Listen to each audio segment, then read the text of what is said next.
Brought to you by Joey Janela's Boat Bash. And by Demand Lucha.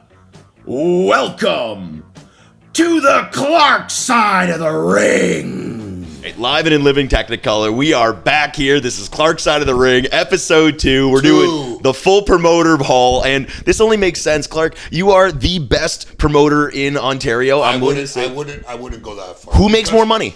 A lot of people. Well, you don't know what I make, but I don't know, but I can guess. A lot of people say that I'm not a promoter because I don't sell tickets, so I'm not a promoter. Is the game to sell tickets or to make money? Like, to me, it's you're making money. You're selling it to the fair people instead of selling tickets. It's a better business model. I look at the wrestling. It's called the wrestling business. Absolutely. And I think a lot of people who I've interacted with, by the way, I have my present from last week on. Doesn't he look great? And I actually did see this on Instagram from the artist, and I can't believe he has the original. He won't sell it to me. I won't sell it. We're going to put her Instagram on the bottom. I offered him $17 for it, and he said, no, I'm kidding. But no. Everyone follow the artist that I have on the screen right now. I don't remember her Instagram. Her name's Sonia. She did great work, and we really appreciate it. She did a couple of these, actually. And no, a lot of people say I'm not a promoter. I like to think that, not to put myself, and I don't, like, you know, a lot of people, they run a promotion, and all it's about is putting themselves over. Yeah. And I'm not talking about Channing Decker or these guys. And there is a reason to do that for some part, like the same way that Vern Gagne was the champion. But there's old guys, like there's promotions out near London or something, and I don't know what, Northern Outlaw or something. The guy trained 20 years ago, and he makes himself the champion. Or, you know, like John Atlas, great-looking guy. How he's not in the Fed crazy is beyond me. But you know, he survived getting shot. Yeah, it's crazy. He survived cancer twice. It's unbelievable. Like, what a story! Look, here's a prime example going back to last week's Grey Cup episode. winner. John Atlas, married, full-time job, 3 girls in the gym every day. Yeah. Why? Because he looks like a wrestler. John Atlas could show up on Raw. Easily. He's a star. Yeah. But like, you look at it, he drops a belt. I'm going to give an example, and I'm not trying to shit on anybody. If it comes across like that, then it comes across. John Atlas had to drop the belt for Great Canadian Wrestling. And before I go into it, Dave Wildstar is a friend of mine. I think Dave Wildstar is a wonderful guy. Dave Wildstar at Great Canadian, GCW. He's been good to me. Not to be mistaken with GCW from down south. But does get confusing. GCW Canada. He's got the best thing. He does his Comic-Cons, the building's paid for. He makes some money on the building with the Comic-Con and does a wrestling show. Does anyone give him a hard time about selling it as a Comic-Con and not selling tickets? Because you seem to get a flack for that, but no one seems to care about that. No, but he sells tickets. Is it a ticketed event? Yeah. Okay. All his wrestling's all ticketed. So I know, because I'm very good friends with Jimmy Hart. Anybody who knows me knows him. Kind of like his Canadian agent. Come on, Clarky baby, let's get into it, Clarky baby. Yeah, you've seen Jimmy. I love Jimmy. Can I just, real quick, the CNE, you bring Jimmy Hart in? Wait, no, I know. But tell him the story about what we did, what you and Bradford did with the locker room that day for Donovan. Okay, so we were Well, wait, let me say. So me and Jimmy Hart are the first ones there every day, except for Ricky and Bradford, who live wherever the hell they live during the CNE, because to this day, I don't know. We love it. But me and Jimmy show up, whether it's 8, 8:30, 9 a.m., and the CNE don't open till 10. But we're all there early, and I always see Ricky and Bradford. So they give me the eye one day, and I go in we have a guy's trailer and a female trailer, and I walk in, and what the hell is this? Happy birthday streamers. And they had one of them orange bikes, you know, the city bikes that you can rent. It was all wrapped up in paper. I said, what the? It's Donnie's birthday, Ryan Donovan's birthday. I said, really? Yeah. I said, what the hell? So Jimmy's there. I said, Jimmy, hey, what's up, baby? I said, you got to see this. Wow, this is amazing. Jimmy puts everything over, right? He went in, but it ended up not being Donovan's birthday, and Donovan being such a knucklehead. I said, hey, did you know what your gift was? They promised me an air fryer. This is just a gong show, you know? But these are kind of fun things we have. I love the CNE so much. Just real quick, with Jimmy Hart there, he calls me Gallagher because I got mustache and long hair, and he's going, "Hey, That's Gallagher, what baby, need how to you see smash you?" the watermelon. The only problem is, like, Jimmy, no one here gets the reference Gallagher. Everyone else says that I look like Jimmy Hart. No, but going back to what were we talking about? Wild GCW, we got to the CNE at Yes, some point. so John Atlas drops the belt because he was having his third child. And what happens? GCW's booker, Steve Brown. Typical. What are we going to do? We're going to do a tournament. And what happens? Who comes out as a champion? Steve Brown. Now, I got to pause right here, and I got to say, Steve Brown has been tremendously good to me. I That's consider good. him a friend. Yeah. He has helped out me and a lot of other people, and I do understand why he would put the belt on himself. He's the guy, Why? he knows he's going to be there. He Oh, knows well, he's going to be there, but right? From a to business Steve standpoint. Brown, look, Steve Brown hates me. I got him actually to call me months and months ago. And this is my argument with Steve Brown. He's got a great thing going with GCW. Tremendous. He's the booker. And from what I understand, I may not have this right, but he gets a budget to do the show. Dave Wildstar says, whatever it is, $1,500 or whatever, make the show work. So Steve works the show. Whatever's left over is Steve's. I said to him, look, man, you're doing good with Dave. Then he'll come out here to St. Catharines, and he'll run at the Optimist Club and have 12 people. Like when I first moved out here, November of 20, what are we in, 26? 26. So when did I move out here? 2024, right? November 20, no, 20. So a year ago last November, November 2024. And I was here, and the first weekend I came out, there was a show around the corner here, and I went, and he had everybody on it. Jax William, Bia, Vanna Black, they were all on the show, and I saw Steve, and I said to him, he's sitting in the back, like this, with his track pant, with his shorts on and that. I said, wait, he was the last guy to talk to me. And he said, I go, Steve, what's the issue? Why didn't you come to CNE? Well, Rex Atkins told me you didn't want to book me because I wrestle in shorts. I'm wrestling in shorts tonight. And I said, well, who's the booker, Rex Atkins or myself? And I said, you're wrestling in shorts? I go, what kind of example is that setting to these kids? If you're going to come out of your car and go in the ring in shorts and Crocs, what kind of example is that? And there was like 19 people at this show. And I don't have an issue with Steve. I'm sure he's a great guy. He He's is. got a couple of kids. He's married. I'm sure he's a wonderful guy. On a professional level, I don't get, but to his defense, he hasn't run out here in a while. Mm-hmm. So, Steve, do your thing with Dave. You got a good thing with him. And I want everybody to do well. Like, everybody thinks I shit. I want people to, I don't want anybody to starve to death but there's no point. If there was money to make out here, I'd be making it. Me and Chris Thorne would be making it. I'll tell you something. I met Chris LaPlante. He's a promoter of... Go time! Yeah.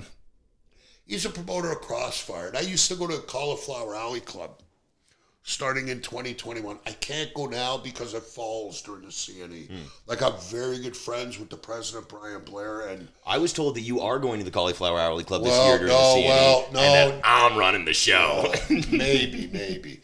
I've been But, applying to be Mike Clark's assistant for just years. for a thing, this past weekend, Rich Engling, the vice president and the treasurer, passed away from the Cauliflower Alley Club. A wonderful man. R.I.P.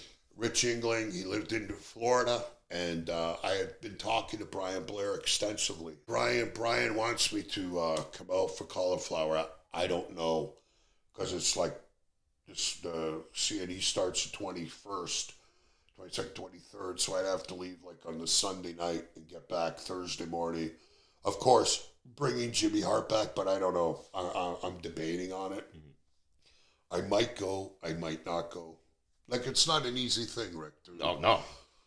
Leave that to anybody. Like, There's a lot of money on the line, and the to problem not be is the Rob guy there. Fuego, I think, is going to be in Italy, and my partner is probably going to be in Italy as well. So it's kind of like, I want to go, but I don't want to go. I Is that understand. like the CNE's my baby? Right? Yes. That's kind of my thing. But going back, Steve Brown does a great thing, and I know he thinks I hate him. I don't. he gives all this young talent a ton of opportunity. Gave me an opportunity, gave a lot of guys opportunity. He gives a lot of people opportunity. And I shit on him for abusing the fan. And I apologize for that, Steve. You know what? I think looking back in hindsight, being 2020, you shouldn't have done what you did. And whatever, I went a little hard on him. I tend to get like that. But you know what? Wrestling is wrestling. And anybody who can employ somebody and give them whatever dream they want to have, Yep. that's cool. Yeah. You know what I mean? It's like he books, like, I think the majority of the kids get trained at, for years they've been getting trained at Rips. I think there's a lot of new ones coming out of New Era. Yeah. Jody, New Wave? New Wave, yes. Jody Threat, I think, is the president of that school, and Fuerza and Saber. All studs. Yeah, all great wrestlers. Yeah. Shout out to Jody Threat. She beat Mercedes Moné last week WPW. for the WPW Championship. Good on you, Jody. Now, one thing I want to say about Steve Brown, this is, he was the first guy in wrestling to call me Nick after I had really established myself as Ricky. And I do think of us as close. Whenever I go to a toy aisle, I like to snap a photo and send it to Steve. What do you want? What are you interested in? And here's the big thing that got a soft spot in my heart for Steve that really makes me feel like I am indebted to him and that he helped save me. During the pandemic, everybody closed down. No one was running, including people who owned very large facilities that could have been facilitating professional wrestling. And Steve Brown ran illegally at the flea market. He ran outside. It was totally allowed. I wrestled in a mask. But those shows really did bring me back from the brink of insanity. It did, having some problems mentally because it was a rough time for us. And that did help me out a lot. So I do feel like I owe a debt of gratitude to Steve, not only for, being one of the first guys to book me, but also for keeping the scene going during that time. You see my point, though, about the chair shows. I get it. I get what you're saying. Like, he called me, and I was really hard on him. And I'm not putting myself over, Steve, because I actually feel bad. Like, I said to him, you got a great thing with Dave. Maybe, what do you care what I'm doing? What do you care what I'm doing in St. Catharines if I drive? I said, you know what you should do, Steve? Forget about the wrestling, invest in a chair company and rent yourself the chairs, and then you can write them off at the end of the year. But you know what, Steve? No hard feelings. You're doing a good thing for wrestling. I'm being honest. Not because he's here. I'm being honest. Who else you want to talk about promoter-wise? One thing I just want to say about the CNE and the idea, this came through my head here, the idea that when I first started, I went on tour with Chris Thorne. He was taking me across northern Canada. We did that for 6 weeks. We wrestled twice a day, every day. You did those tours with him, that northern tour? 3 stints, absolutely. Jesus. Hang on. So my daughter, I have a 3-year-old. I'm 55 with a 3-year-old. Yes, it's my only daughter, and I love her to death. And Chris Thorne, his wife, has a dancing studio and a tanning salon where the wrestling gym is. So I signed my daughter. I'm going to go back to Chris for a second. So the last episode I told you, I called Chris during the pandemic, and he goes, maybe it'd be better if you weren't drunk when you called me.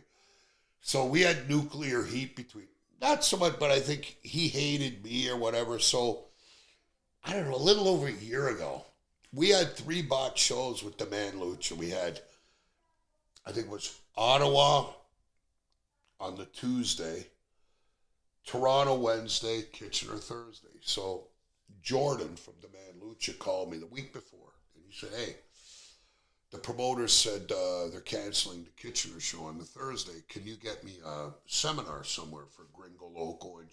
So get this. You're getting it free. You got Gringo Loco, Joey Janela, Jack Cartwheel, Spiderfly, and Arez doing a seminar. It's crazy. I called Rip Impact, and I called Thorne. So I called Rip. Rip never answers the phone. Busy guy. I called Jesse Bieber, and he answered. He never, hey, Mike, how you doing? I go, hey. And I hadn't talked to Thorne. So it's like a year ago, I think. And I said, hey, you want to do a seminar? When? I go, next Tuesday. With who? I go, we got this bot show, and his dad was with him. He goes, well, I'm going to ask my dad. And his dad kind of him, not Mike Clark, I said, no, I'm serious. All right, well, we'll do it. So I hang up the phone. 5 minutes later, Jordan called me and says, hey, man, they didn't trust you. Thorne and Jesse called Jordan and said, hey, is this true? Yeah, okay, cool. Well, what happened? This was a Thursday. The next day on Friday, about 8 o'clock at night, Jordan called me. He goes, hey, Tuesday show in Ottawa. He canceled it. We've already got paid, right? He said, see if Thorne wants to run a lucha show. I said, you sure? I go, yeah. I said, okay. We'll do it Tuesday night then. And it was head-to-head with a Leaf playoff. Toronto Maple Leafs were in the playoff. And like anybody that knows St. Catharines, like Steve Brown or Thorne or LaPlante, it's a tough draw. LaPlante does well, but, you know. So I called and I said, hey, Jesse, you with your dad? Yeah. Yeah, what do you want, Clark? I said, hey, how about Tuesday night? You want to run a Demand Lucha show? He said, what the fuck are you talking about?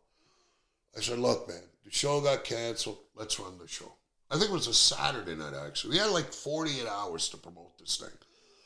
Who you got on it? I go, we got Gringo Loco, Joey Janela, Jack Cartwheel, Arez, this one. Really? I said, yeah. What do you got to do?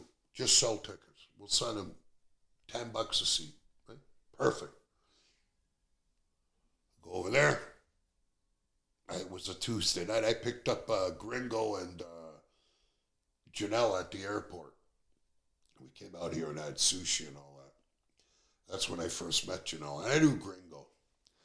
And we come out and show up to Thorne's place. There's already people there. I said, what the fuck? I said, man, it's filling up.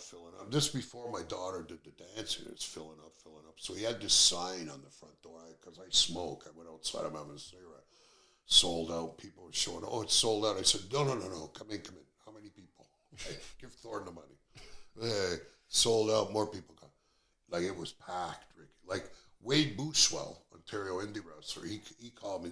He goes, hey, can I get a ticket? There was like 2 left on the website. This was like at 2 in the afternoon that day. I don't know how many people Thorne had in there. Sold out. Close the door. No. And Thorne goes, you can't. I go, just keep letting them in. Yeah. No, there's no such thing as sold out. They can stand. It was packed. Hot dogs were going in there. It was incredible. Yeah. You know what I mean? That's doing business. Yes. And you're a hustler, and Thorne is a hustler. And that's when me and Chris became buddies. Yeah. It's like, you're all business like me. And I get it, I come across the wrong way. But then, they did the show in Toronto at the Phoenix, and then Thursday still did the seminar at Thorne's. Yeah. The 5 guys. Right? Money so to it make. worked out great. My only point of bringing up the tours is I went through those 6 weeks, 2 matches a day, and by the end of it, I was way better because I had been practicing every single day, and it's an accelerator. Well, I probably shouldn't say this, but I saw Thorne last week, 2 weeks ago now, at his place. He had just come back from his latest tour, and he said, man, I go, how'd it go? I had to fire a couple guys. I couldn't wait to get back. Yeah. So some kid from Hamilton went up. He did 3 shows and couldn't do anymore. Yeah. And some kid from, you heard about it too? No, but it's not everyone's cut out for it. Quebec, the same, did 3 shows. Yeah. You know, because I told him last year, I said, hey, man, I retire in November. I should do this Northern tour, and him and Jesse and Rex were there. They go, you'd make it to Winnipeg and fly home. That's how quick. I go, it was grueling. Tour it's brutal. stuff isn't for me. What promoter are we going to talk about next? So, Steve, I got no heat with you. You probably do with me, but I respect what you do. So, outside of yourself, who do you think is the best promoter? I don't think I'm the best. I don't. People say I'm the biggest. I hear that. And I know I get a lot of, look, you deal in this business is very petty, but there's a lot of jealousy and envy between people. And I just try to make the business better. And that's true. The best promoters in Canada, WildStar's up there. Doing great. I will give Dave that. You, Dave, and Thorne seem to have the most money coming in. That's what makes sense to me. No. We do the most shows, right? We do the most shows. I'll tell you, the hardest working guy is Thorne. There's no doubt about that. Yeah. He's on the road all the time. He's been doing it. He told me he's been doing this 26 years. Yeah. Started as a wrestler, worked his way up. That's insane. Yeah. 26 years on the ice roads. Yeah. That's insane. I give that, and I'll tell you something. Those who don't, and I hope Chris doesn't get mad seeing it. This guy, I'll tell you, like, I call myself the Maximum, right? Mike Maximum. It's a joke from the TTC. And it kind of, because I say there's nobody else that could live my life like bus driver, wrestling promoter. Excuse me, I've always been right place, right time. Like, I'll tell you a story in 2007. I used to be able to get, so Renee Paquette, John Moxley's wife, her dad is Jake Paquette. Okay. He worked for Live Nation, and my partner Elio, his cousin Mauro, was best friends with. I used to be able to get tickets for anything for Live Nation through Mauro, and Paquette's dad, Jake. And I told everybody, I said Led Zeppelin was doing their reunion tour in 07 at O2 in London, England. Everyone said, you'll never go. I said, I could go to that. I was only shitting everybody. Well, what happens, and this is a true story, I can prove it all. Guy at my work, Danny Guggen, says to me, I used to do the airport bus, so I'd start at 3 o'clock in the afternoon to take the bus from the depot up to Kipling Station. So I'd have 5 or 6 drivers that were taking over at Kipling. So my buddy Danny gets on and says, hey, excuse me, he says, I won't be here tomorrow. I go, why? He goes, well, I won that box set of Led Zeppelin, and I'm going down to Jeff Healey's bar tomorrow. I'm in the final 100. The winner gets to go to London, England to see Led Zeppelin. I go, who are you taking? He goes, I don't know. I go, well, take me. I'll go. He said, okay. If I win, I'll go. I shit you not. 2 days later, he comes into work. He goes, I need your passport information. He won. That's incredible. So Q107 flew me and Danny Guggen to London, England for 5 days. All expenses paid. And the funny thing is, I meet John Derringer and all them. We had to do the morning show the day after in London. So it's a 5-hour time difference. So we got to the Hard Rock, and that's in Zone 1 in London, in Hyde Park. We go there, and we're on, and John Derringer, I actually had a tryout with Q107 the same day I had my interview with the TTC in 96, and I took the TTC over the radio, because TTC was guaranteed. And they all knew who I was.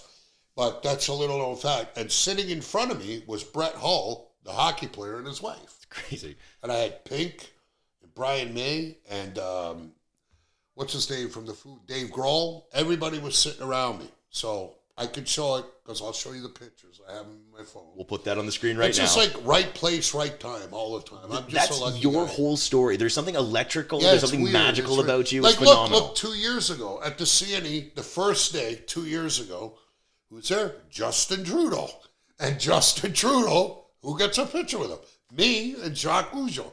And you don't have to like Trudeau, or you can hate Trudeau, but hey, the leader of the country was at a CCW show. I was doing a Trudeau gimmick, and I wasn't there that day, and I'm so You weren't furious there about that day? That was the only day I missed on first that. day? Yeah, exactly. Because I was Yeah. at C4. I missed that one. Oh, Brutal. C4.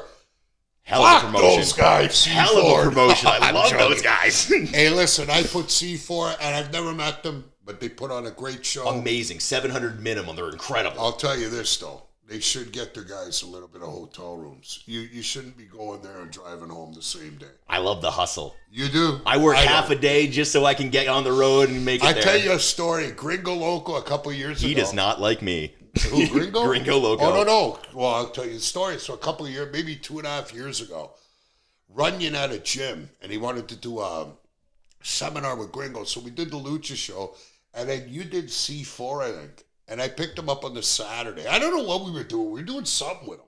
He was booked for Thursday with us, with the man. And then Friday in C4.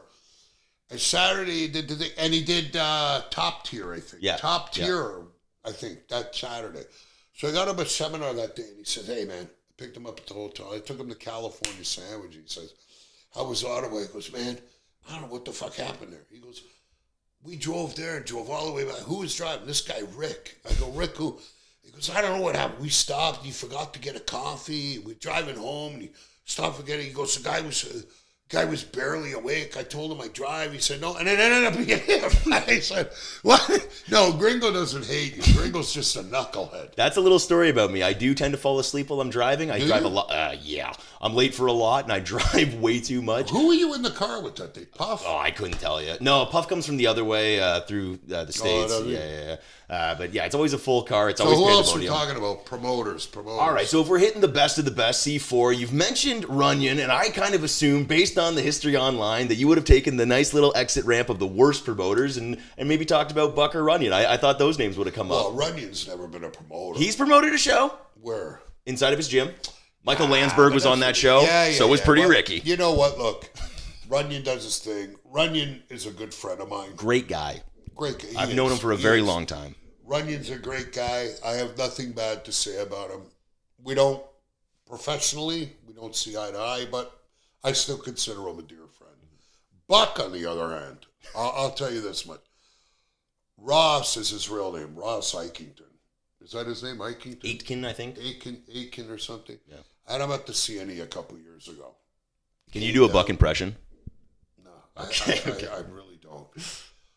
Before the CNE, I think it was, I said, hey, I had Jimmy Hart coming up, and Buck, I think, was living in Innisfil. I said, can you get me a booth at the 400 flea market? Why, I bring Jimmy. Oh, yeah.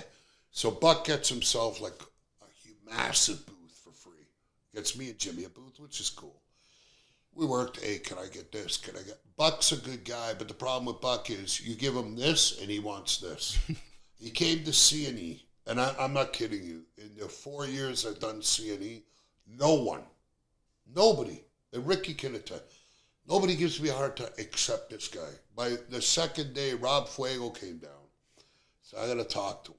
And he went in the back, I guess, and he talked to Buck. And what did Buck do? Buck walked out to me and stooged off Fuego. Hey, man, what's the issue? I said, what's the issue? Did Rob's booking the show, right? So don't come and fucking talk to me. Like, I don't know what it is with Ross.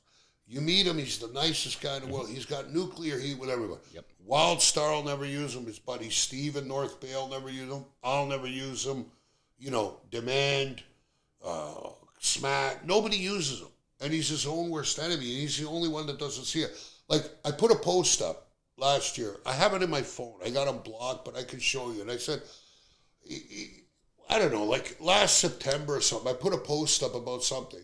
I had no issue with Buck, but he had to take a negative. He goes, I got 14 likes on that post. Well, I don't care about your likes. Why do you delete stuff? Because half the time I'm just trolling. Yeah. And I put it up to shit on everyone and just troll. And then they screen cap it and put their own, you know, like the clown is in your pants, pal. And they put it, that's a sexual connotation, which is a complete load of nonsense. But whatever. But I don't know. Buck was a promoter. I don't think he ever. What did he ever promote? He promoted at the curling rink in Barrie, and he had that ring from Monster. It was a 16-foot, but it broke down to 8-foot pieces. He said, "Oh, I wanted him to do a show for me. Oh, if it isn't exactly flat, then what kind of ring is it then?" The C&E was like this, and then it eventually the ring, because my ring's very heavy. Worked out, I got no time for guys like it. Look, he's in his 40s, he's got 2 kids, move on. Buck's been great to me when I was first starting. He let me get in the car. I just wanted to throw that out there. He did help me a lot. One thing that really drove me nuts was one time you ran a show at a fair, and the ring was a low boy, so it got jacked up on those like wooden pallets, and then people started spreading those photos around. But it wasn't my ring, it was Jeff Black's. It was Jeff Black's ring, and it was completely solid. It was one of the safest rings I've ever been in, and the idea that photo, because it was attached to you, became a whole thing, and people were talking about it. Some guy, Tim Gagnon, who I wouldn't know if he walked by me, he said, but then John Greed, I guess, and had said something to him. He doesn't know that I knew that. And I said, well, Jeff, of course I knew it was. He didn't know it was Jeff Black's ring. And that's fine. If he wants to shit on me, he's another one to call me an alcoholic, I'm this and I'm that. And I've heard stuff about, like, look, this is the way I look at it. And I'm not saying this about you, Tim, although I've heard this. I don't say this. The amazing thing, like, everybody calls me a drunk and an alcoholic and this and that, but they can wake up in the morning and smoke dope. From the minute they wake up to the minute they go to bed, that's okay. Yeah. But if, God forbid, you have a drink. And marijuana does really mess with the person's head. They don't like to talk about it, but I it don't really know. does. I think he's okay now. I think. I'm not saying him specifically, just in general. It's a couple drugs. people had to talk to him, but I saw that. It was Jeff Black's ring, and I showed up. I said, what is this? He goes, it's a tow truck company. Because originally, I think the guy said, look, Mike Clark, that shindy promoter, has it up on skids. Well, I don't think I'm a shindy promoter. Not at all. I'm doing the CNE's 54 shows. And I'll be honest, this is our 4th year, so the first 3 years, the first year I did opening weekend, they had Impact the second weekend, and guess who they brought back? They brought me back, Labor Day weekend. Why? Probably because of the talent you picked. But Impact paid to be there. Yeah. And Impact doesn't do, these other wrestling companies don't do what I do. Then 2 years ago, we had the whole CNE. We did all 54 shows. Even it started raining, and for some reason it would stop raining. We got the show. Last year was the only time. One time. One day on the Thursday when we got the duck and the pork. Yep. Ryan Donovan got home. So anyway, a little story. Ricky and Bradford and Ryan Donovan were down. They said, hey, we're going to go to Chinatown and kick it between. I think the shows were, 1, 4, and 6. Yeah. So 1 o'clock, they went out to the tent. There was nobody there, but the few people that came, they took pictures and stuff. And Ricky and Bradford said, hey, we're going to go to Chinatown. I said, hey, I gave him some money. I said, hey, get me a whole roast Peking duck, the one hanging in the window, and some roast pork. Really? I said, yeah, here. I gave him $50 or something. I can bring it back. So we come back, and Donovan goes, before I left, I'm driving. I don't want duck. I said, who cares what you say, Donovan? We came back, and Bradford, of course, any hot sauce? Bradford comes with a sting of hot sauce. So Donovan, we brought the pork for Donovan, but we all ate it on him. And all that was left was rice, remember? Yeah. I get into the hot sauce with the duck. Well, the next day, sure enough, the hot sauce fell off the table into Donnie. my box of shirts all over the floor. But that's just the way. But what were we talking about earlier? That's Donovan About for you. C&E. Yeah. We've only missed one day. Yeah. So we did 54 shows and 51 shows last year, and we're on schedule for 54 this year. So I don't know if I'm shindy or not. No one else has done it other than Ron Hutchison. And nobody else is doing a Norwegian Cruise Lines through Expedia, Norwegian Cruise Encore ship that has go-karts and everything. And a guy in the indie board said, oh, you reserved all these rooms. No, they reached out to me, and we have a deal that we're doing the Joey Janela Boat Bash, and people can pay. And yes, there is a premium because you're getting the wrestling shows in port, but you have the great Sasuke, you have the $1 Million Man, Ted DiBiase, PCO, Gangrel. Top talents. All performing, all doing karaoke. You get the schmooze, and we haven't even announced the big guests yet. We're doing that after WrestleMania. Well, Ricky and Bradford said they're coming. We're going to be on the boat. I bought their bus ticket, so I don't know. It was like $37 from here to Cleveland, and they got to cover the rest. Mike Clark said, if you guys get to the port, then I'll let you on the boat. And I said, you got to be careful what you promise us, because we will be there. Me and Brad's band across the country, baby. All right. See. There's only 2 people from Canada so far confirmed. Bryce Hanson? No. I'm for sure on that one. No. All right, we're not going to guess You on should that know one. one. Johnny DeLuca? No. Channing Decker? No. A female. Oh, yeah, of course. It's the superstar. Who? It's Nova. No, What a I will sweetheart. break it here. Nova is my star. Yeah. I book her differently than everybody else. I get to see Annie. She's just a star. She comes Absolutely. out. I'll tell you a funny story. So I don't know if she does it anywhere else, but I started with these gender reveal cannons a couple of years ago. It'd be great. She'd come out and she'd go up on the rope and boom, hit that was Labor Day of the first year of C&E. I had her versus Hipstar as the main event. And it was like 6,000 people because it was a TFC game. And she shot that thing off, and I had tears in my eyes. Jimmy was there. Jimmy Hart was her manager. And I said, shit, man. I said, I made it. Like, WrestleMania means nothing. This is the thing, you know? And so we always use her gender reveal. So last year, I left here in St. Catharines and went down. I only had one cannon, and she ended up showing for 2 extra days. She goes, well, I'm going to be here all weekend. Because she's got a real job. Yeah. And, you know. She's a professional. Yeah. She's an adult. Don't say what she does. Yeah. It's nobody's business. But anyway, I only had one cannon, so Fuego was there. I said, she's going to be here tomorrow and thing. And I looked online. I said, here, Fuego, here's $20. Get these 2 cannons. I showed them. So I got these little gender reveal cannons that shoot pink, right? So I saw these things at Canadian Tire. Rob showed up with them last year. They were like this long. Were you there that day? No. The gold? You had to have been. I don't think so. Yeah, you were there every day. Fair enough. Anyway, they were about this long. He said, hey, I got these 2. So she showed up, and I said, here's your case. She goes, what the hell is this? I said, I don't know. What comes out of it? I said, I don't know. Just shoot the fucking thing out. So I put her in with Donovan. Donovan, she comes out, give me a hey. Gets on the second rope and shot this cannon. Went, boom! and everything, streamers, and fire, and everything. And it was coming. So they're wrestling, and the stuff is still fluttering down. That's awesome. It was insane. Best moment of Donnie's life. Let me tell you that right now. It was insane, but Nova's the only one I'm announcing right now. Nova, I'm giving it to her as a thank you. Mm-hmm. She's a star. She is. She's a real professional. Yep.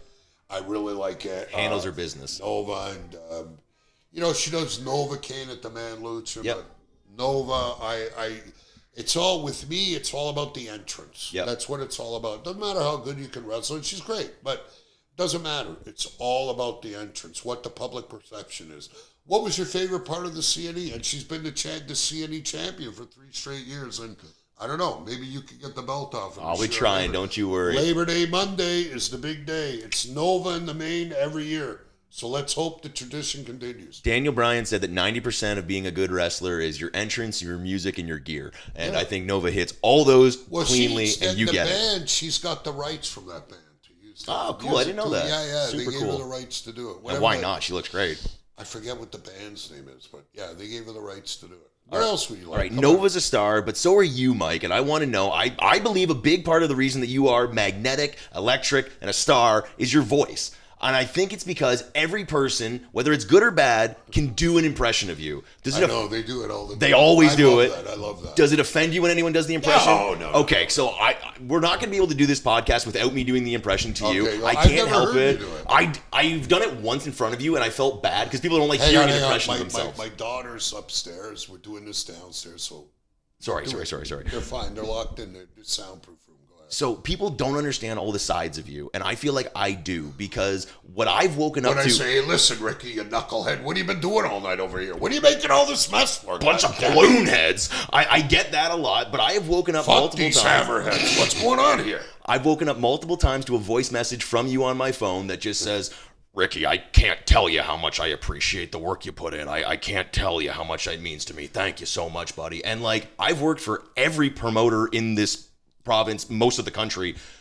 You're the only guy who's ever sent me that. Really? Yeah, of course. Really? And Is that my voice? No. That's my voice. And to me, this is Mike Clark. I'm trying my best here.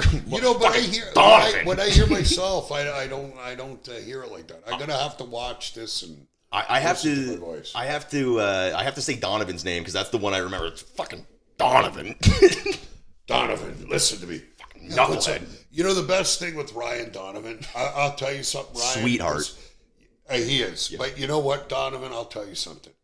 You're coming to Vegas.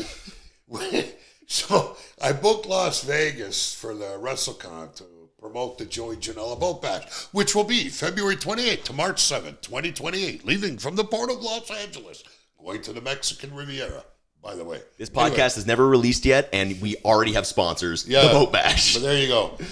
Anyway, so I told Donovan I was going, so I booked air and hotel for myself, and I said, Donovan, if you fly down, you can stay. Well, really? It was like $300, and it took him half an hour to figure out the flight. I sent it, but the worst part for Donovan is, I kicked the shit out of him. Like, Donovan's a great kid, but you can't really rev him.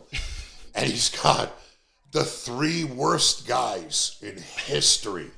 It's going to be me, Ricky, and Bradford Montague. If anybody knows Bradford. Everyone knows Bradford. And Donovan is just going to have to triple the light because Donovan's like a complete knucklehead. Yeah.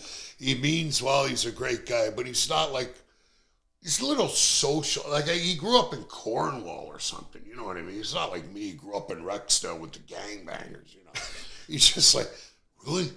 I could tell Donovan, huh? And he gets like completely paranoid. Yeah.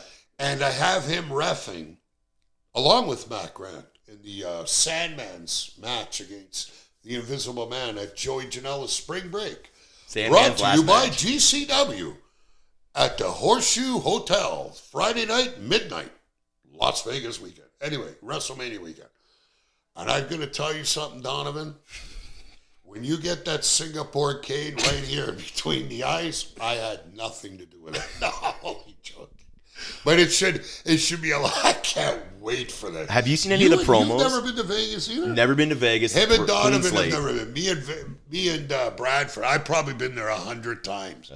Like I told you, on my car out here, it says Sin City 7 because I hate Sin City so much. Yeah.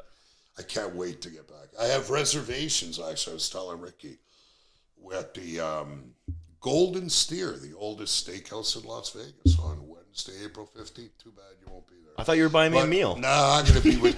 Unfortunately, the reservations for myself, Jenny Santana, and Sam Laterna, who everybody knows. You're going to have a hard time with that We're meal. going for dinner. I don't know who's paying the bill. It's probably going to end up being me, but Shocker. we'll see. Yeah. Well, you got room for us then there. Yeah. Come on now. I'll take you to the food court for the... You know what? I like the Panda Express. Okay. Get the combo number 4, the 2 beef with the noodle. You're getting me a Panda Express, and then you're going to the oldest steakhouse in Vegas. No. I'm going before you get there. You get there the next day. Oh, man. I'm beyond excited for it. Have you seen the promos that Sandman's been putting out for this last match? Yeah. He's dropping the acid, and it's podcast? insanity. The podcast was great. The promo of him dropping acid and breaking into a I music didn't- video. Is that what he did? He dropped acid? I'm He like was a wrestling bird. that. He's like, this is going to be a complete trip. I have been a huge Sandman fan since I was a child, and the idea that this is what he's grown up to, I am like so thrilled to be a part He's of this. grown up to. Well, now he's an adult. The video I was watching, he's like a 25-year-old guy. You know what I mean? I was watching all that stuff in '97. I don't know. And now we're going to be involved with his last match. It's going to be really good. CCW ref shirts. And by the way, I heard that Adrian, Rob Fuego's son, might be making an appearance. Come on. Although, Adrian, if any of you don't know, Adrian! Rob Fuego's son is 16 or 17. I think he's 16. So jacked. He's 6'4". Great attitude. And the worst is he's a referee and he towers, Yeah. even over Derwin. He's taller than Derwin. He's a skinny kid. But I want to get him in there, and he's worried because he thinks that I'm going to get Sandman to cane him. I said, I got nothing to do with the show. I'm pushing Donnie at Sandman, and I'm going to the Invisible Man. And Matt Grant. Too. So here it is, Matt. Who's going to take the bigger cane shot? Let's think about it. You, Bradford, Brad Myers, Matt Grant, or Donovan. Who's getting the cane shot? Well, of the 5 of you. I'm pretty crafty, so I'm good at getting away from that. Bradford's a big target, so that's a question mark. Donnie won't realize it's happening and will look straight at So I it. think it's Donnie. Probably. Matt will get out of the way. Matt will probably take a bump and powder out or do what he... Man, I don't know. It's going to be real. I don't Whoever know who gets the the- other 20 refs are. I think I got another guy. I can't think. Jamie Franchuk? Who? Jamie Franchuk? Is he down there? I believe so, yeah. That's Kavanaugh's buddy, right? From Yeah. Yeah. He's in it too. Yeah. I got him in it too. Great guy. I love Jamie. Yeah, Jamie's in it too. See, I can't even remember. But I'm not the biggest promoter. I'm the smallest. So whoever gets the biggest bruise from the cane shot, what are you buying them? Panda Express. Panda Express, Or, right on. Panda Express, so you can go to Sbarro or, Burger King. I think your way. One more thing on the impression, James Runyon. I meant to say this earlier, but I didn't. A lot of people got heat with him as well. I know him from back in the day, and I'm good friends with him. One time, right before he went out to make an entrance, I was his manager. He turned to me and he went, "Ricky," or I think he was still calling me Nick. Nick, I just want you to know that I'm so glad that I know you, and I am proud to be your friend. And then we made an entrance, and a lot of people got problems with Runyon. People don't see that side of him. You know what I mean? So he's a good guy. Runyon's a nice guy. Yeah, absolutely. He's a nice guy. He's a little bit lost in his ways, People can be finicky. He's a great. If it was 1975 to 85, he'd be great. Yeah. But he doesn't get his style of wrestling, and he's doing his own thing. I think he's engaged now. He's doing his financial stuff. He's a man, and he has been for a long time. Yeah. He does his stock market stuff and all that. I really respect you. Buck's a clown, but so my three most hated guys in Ontario: Buck, CJ Felony, and the Dog. So we're gonna go with that for now. Okay. CJ CJ Felony, I believe he's a promoter, right? He runs Chinlock? No, Jan Murphy runs Chinlock. Okay. Well, I don't know. I've never been up he there. takes claim to say that. Well, here's the thing. Like, people got on me. Let's talk about this one for a second. Everybody got on me about CBPW. Crossbody? Well, yeah, what Ben Ortman. So Gave last me a lot year- of opportunity. Hang on. So CBPW closed last year. And I got a thing. Ben Ortman's put the thing, hey, we're closed. And I jammed them online. But here's my point. What people don't know is in 2021, I had a chalet. I had a couple of chalets I owned in. Like Swiss chalets? No, in Collingwood. Oh. 7 bed.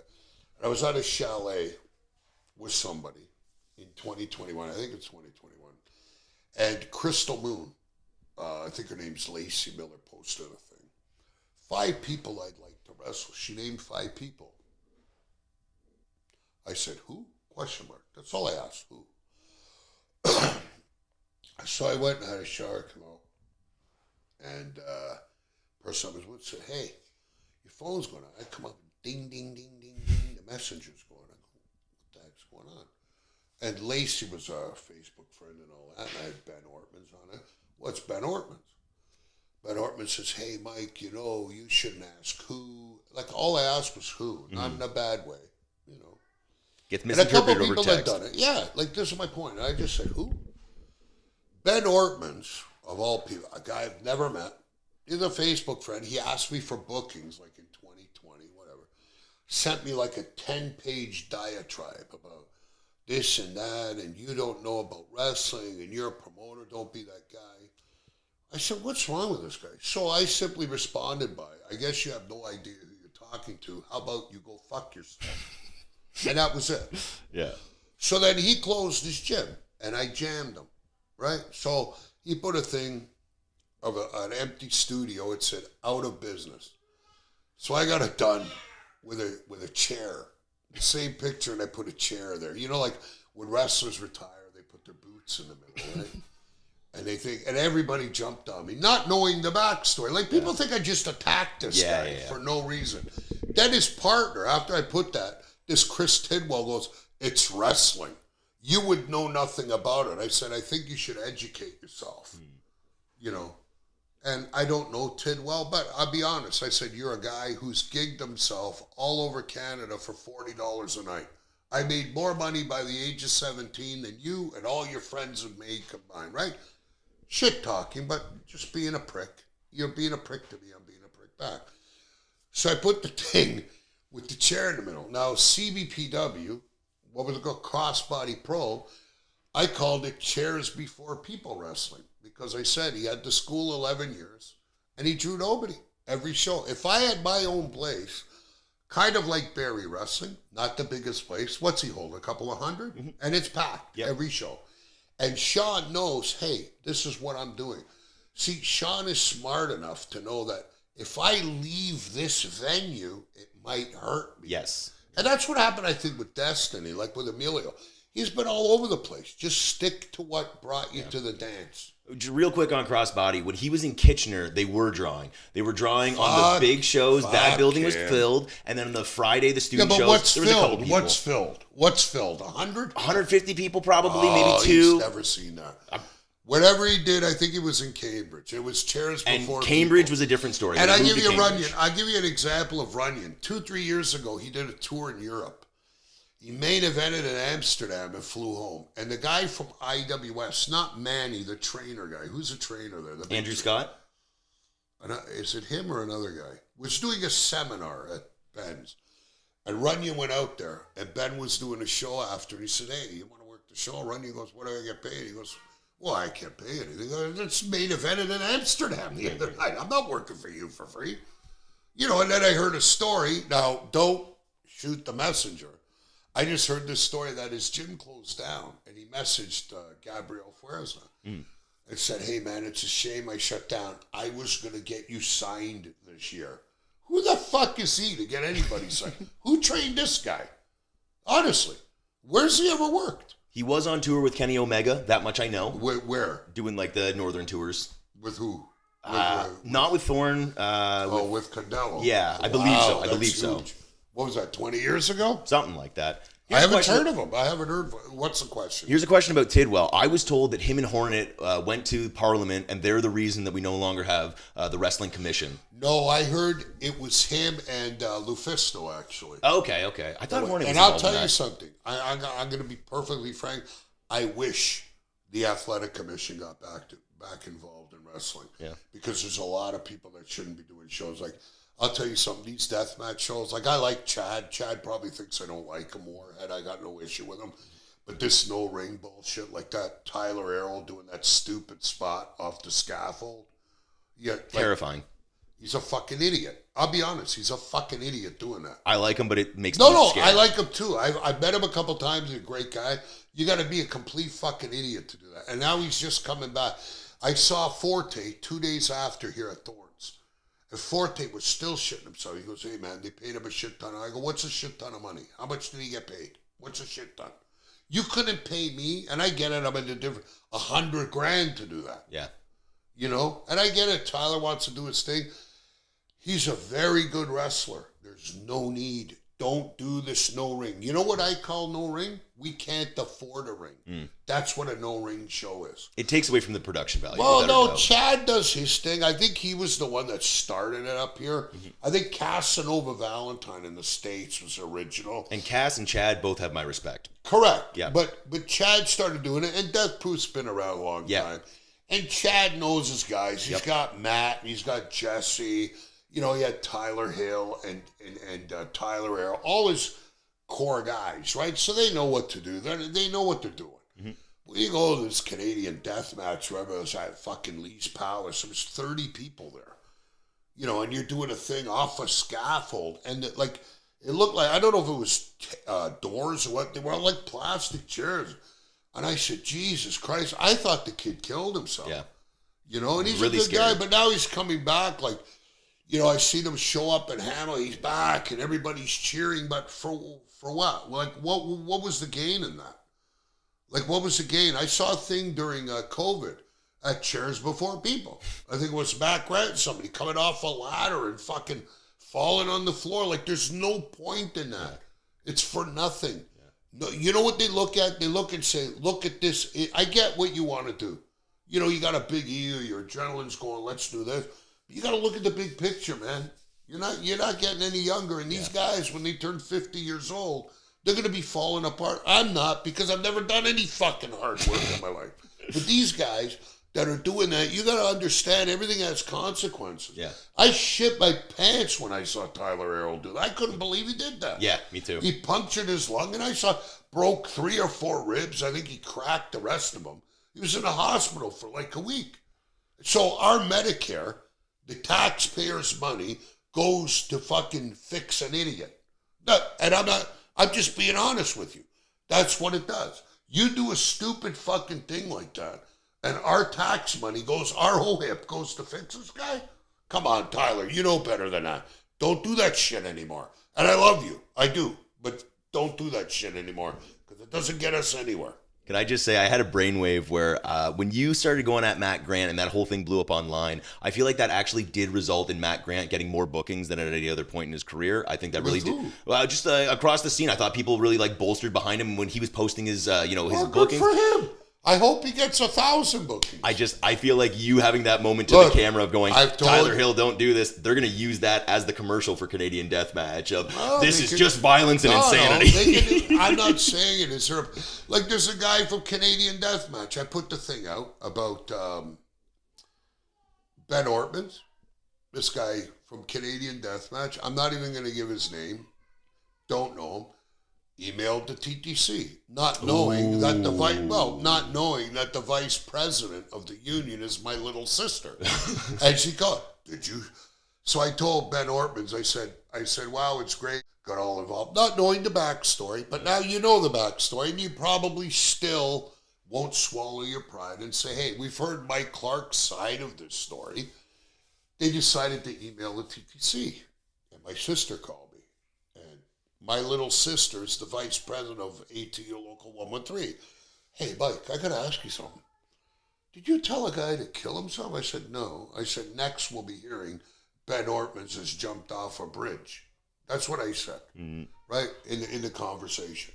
If I say, growing up, "Hey, Ricky, go jump off a bridge," this is my point about making it in your narrative. I wouldn't want anybody. I'm sure Ben Ortmans is a wonderful human being. As a wrestling trainer, and the way he came at me, now that you know, I don't respect the guy. I don't need to hear a 10-page. All I asked was, "Who?" And I'm not kidding. It went on and on. I said, "What the fuck?" I said, "Go fuck yourself. What the fuck you calling me? I'm a grown man. I don't need this bullshit." You know, and I just waited. Mike Bailey's my best friend. I baked cookies for Mike Bailey and his wife. Look at this. Well, great.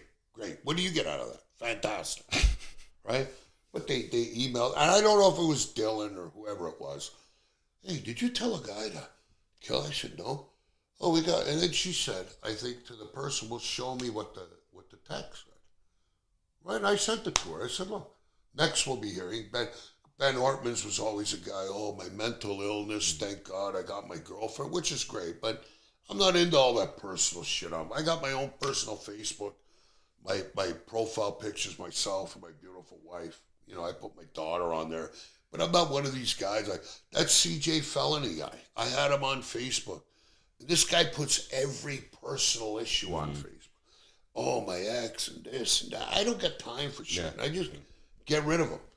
But like this is what it's like, and you know what that is? That's envy and jealousy. Well, is it look?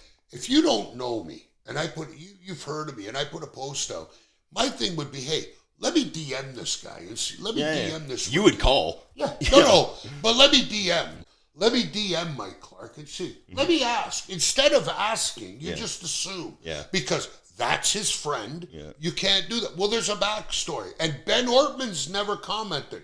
You know why? Because Ben Ortmans is too fucking smart to comment, because I would really light him up. Because I got a lot more on him if he wants to go. Well, can I just say, the idea that someone's going, you're mean in a wrestling context, that means I should get you removed from your actual job. You shouldn't be able to feed your family. Yeah. That's psychotic. Like, that is crazy behavior.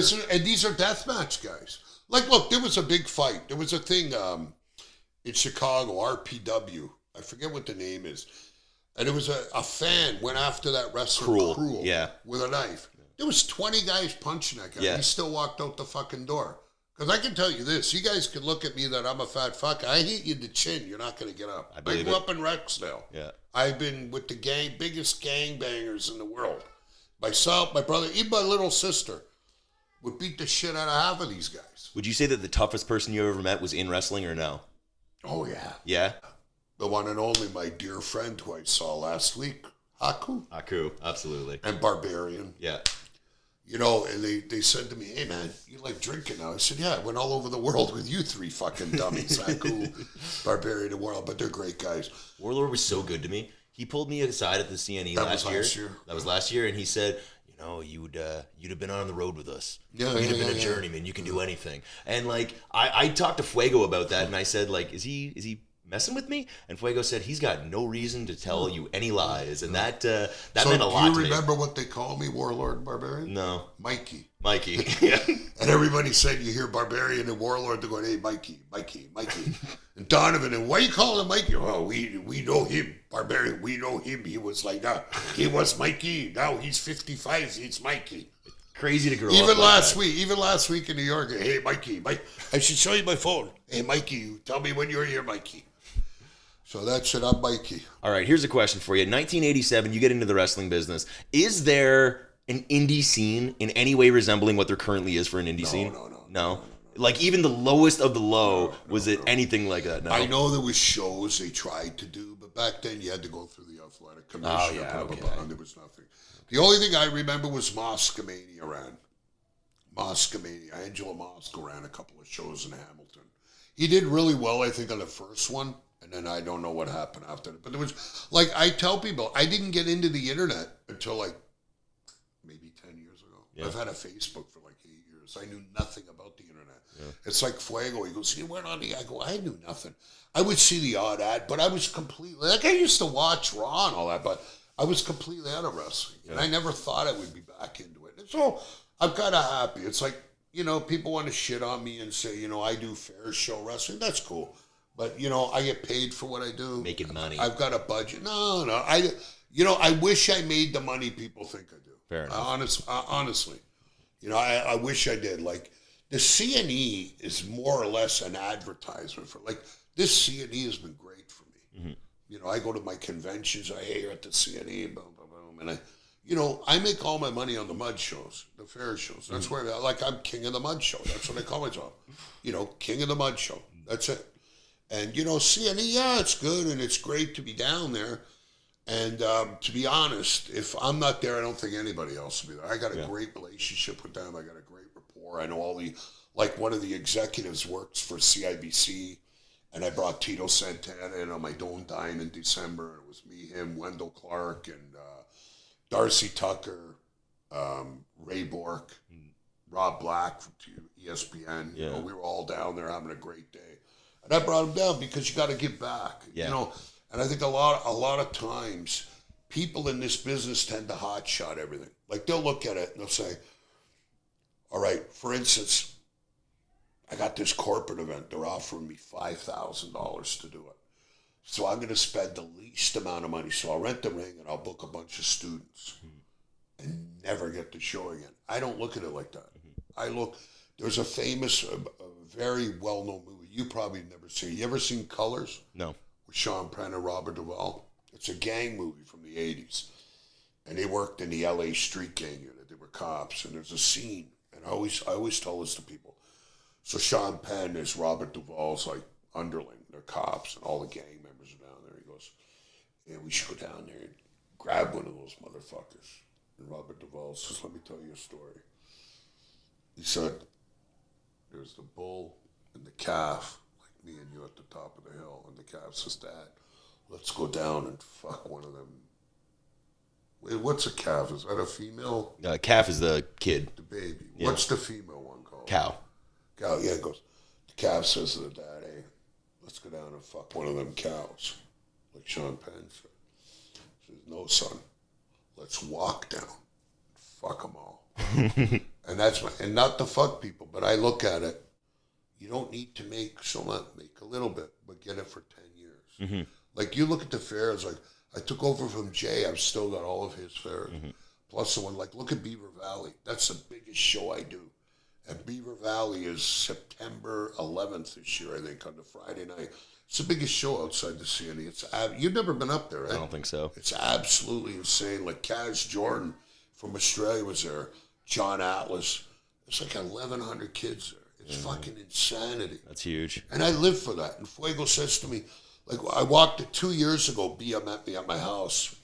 I was still in Toronto. We got up there late. Well, before the show started, but still late. And so we were leaving.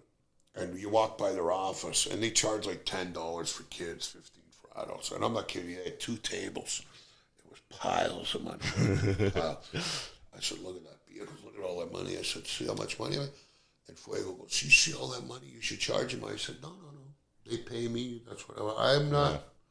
You can't. You got to keep it. This is our relationship. This is what you want to raise it a couple of $100. Oh, you should do 2 nights. No, you can't do that. Mm-hmm. I look at it. I do things my way, and it seems to be working the way that I want to do it. 100%. And that's it. It's like the CNE. Like, there's days. Fuego. What are we going to do? Like the first year. So at the CNE, because it's union, they hook up the sound. It's their sound. We had no sound. We can't do the show. I said, why not? Let's go. No, can't. But boom, the guys started bumping in the ring. The crowd came around. I go, it's not up. I got a contracted show. This is what they want. This is what they're getting. Mm-hmm. You know what I mean? So that's the way that I do it. What else you want to know? One of the first things when I first started working for you at the CNE, you made a comment about the man Lucha running on a Thursday, and you said nobody could run it on a Thursday. Nobody wanted to run it on a Thursday. And you said, why not? No. Why can't we run it on a Thursday? So this is what happened. So when I had to forge the gym that Santino's so anal about, that I knew nothing about, it was only my ring. But anyway, Rob Fuego said to me, hey, man, it was during COVID. He goes, want to run, it's expensive. You can't charge more than $20 a ticket. I said, who said that? Right? Jordan really didn't say much. It was all Fuego. And, you can't charge more than $20.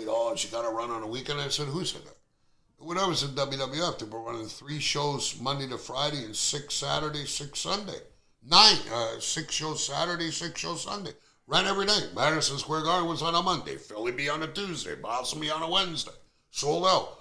I go, if you give the people something they want. Mm-hmm. So they did the Opera House. And I said, look, man. And then they did Lee's. And I think Jane Adler found that Park Del Hall. I said, hey, they want so much. I go, run on a Thursday. Well, I go, well, when I worked in the nightclubs, Thursdays were always a good night. Why? Because the people only had to work one more fucking day. And then they were off. Thursdays, yeah. and it's just taken off the Thursday. That was my idea. And they can cut and dry it any way they want. That was my idea. You can't, like Vikingo. Jordan called me a couple of years ago. Vikingo was the hottest thing going. You know Vikingo. For sure. He's still the biggest deal going. Yeah. Jordan said, hey, it was like March 2 years ago, I think. Wait.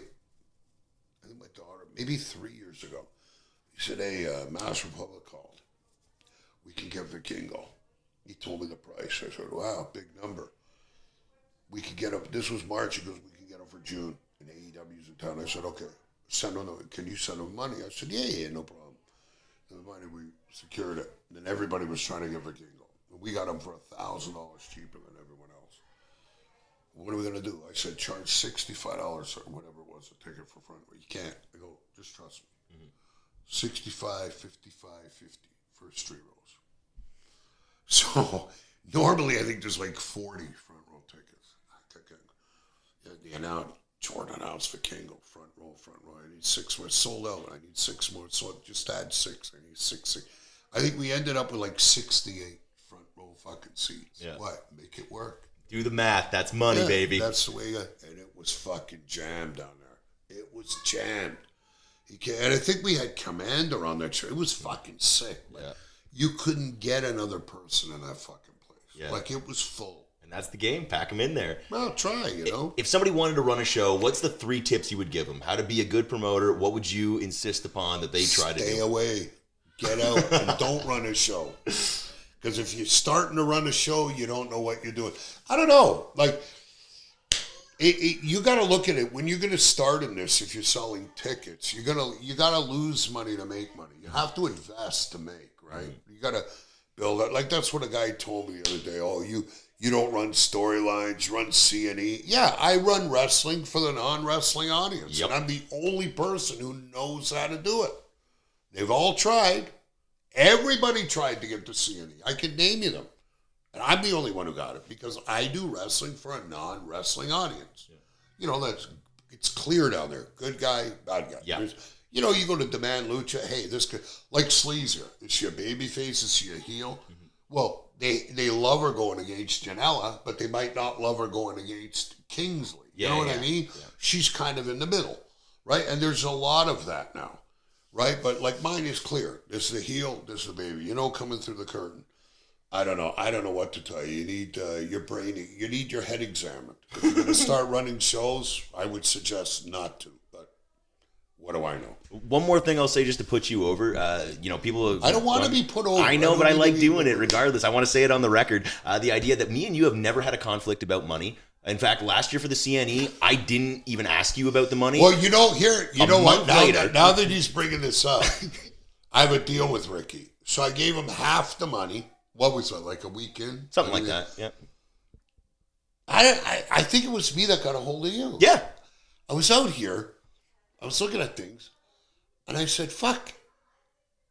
I don't think I've paid Ricky. And I looked at my e-transfer and I looked at my account now because I do a lot of... I said, motherfucker. I go, I had to have paid him. He hasn't called me. It was like 15 days. And I remember I called you. I said, hey, call me. Because he never answers the fucking phone either. That's true. He said, hey, Mike, what's up? I go, did I pay you your money? No, you didn't. He said, you got to be, why didn't you call? Why? No. I go, no, you got to call me.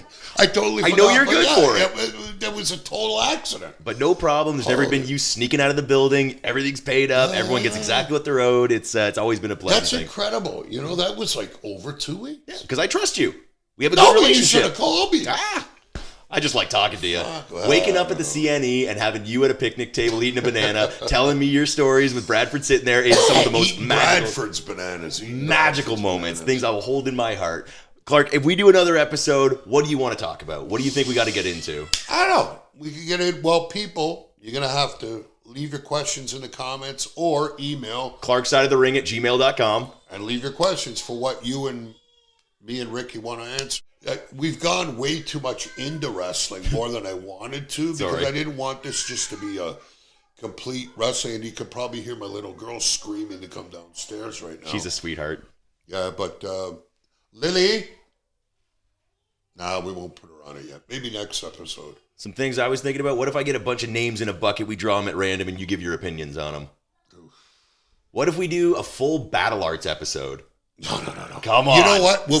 We'll do the names in a bucket, but this is his idea, everybody. And you know, with me, I shoot straight. I don't pull any punches, and that's just me. And I think there should be some kind of honesty towards that. Absolutely. Whether you feel shit on or not, like it should be just, I'm honest with people, and I honestly believe 99.9% of the people that have ever met me love me, except Santino Marella.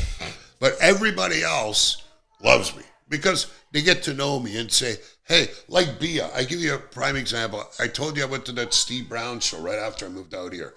And then I saw Bia at Thorns and her dad was there. She introduced me to her dad and she goes, you are so much like my dad. I go, well, you just don't give a fuck. You're just so much like they don't swear anymore.